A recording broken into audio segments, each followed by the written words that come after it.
James talked about, not having legitimacy to go in as a poor person who's never owned a business. You have not much legitimacy to open up a business with traditional mechanisms, right?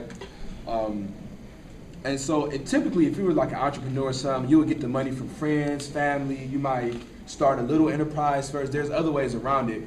But for most people who don't have networks, like if you don't have rich friends, or even friends that just have enough money to loan you or invest in you, if you don't have those, and even if you do have those, sometimes you still have to get debt.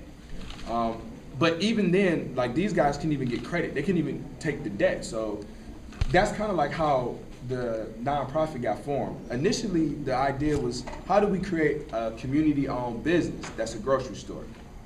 Then we ran into this problem about how to fund it, how to open it.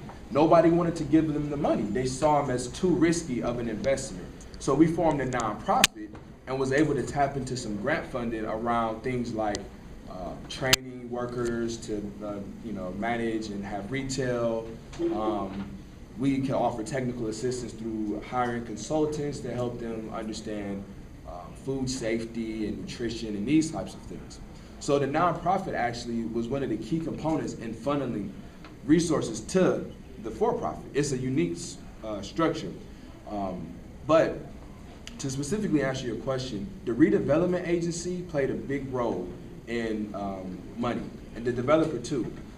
It's kind of complicated when you get into community development finance if you don't know it, but most projects that happen in your city get public dollars from either the redevelopment agency, your economic department agency. They have low interest loans for businesses that you can get that can help you open your doors.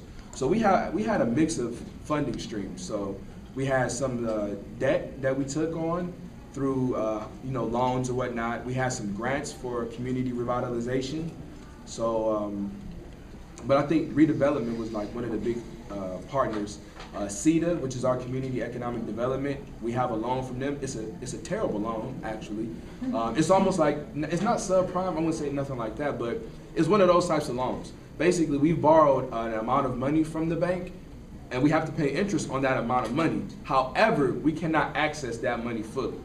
We can only get half of it right now. We're paying more for something than the actual number we will receive that we haven't gotten yet. Yeah, it's because we're still a risky business choice or whatever, and we're poor people, so they make you jump through all of these hurdles. But basically, loans and redevelopment agency money to help, turn that space that was just an empty shell into something that had a community benefit. Maybe I could comment briefly. Most worker cooperative development that happens in low-income communities gets grant funding and foundation funding and some sort of government funding funneled through a nonprofit that supports the developments. There's only one organization in the country that is a self-sustaining development group, which is the Arizmendi Association in the Bay Area, which is reproducing the cheese board pizza.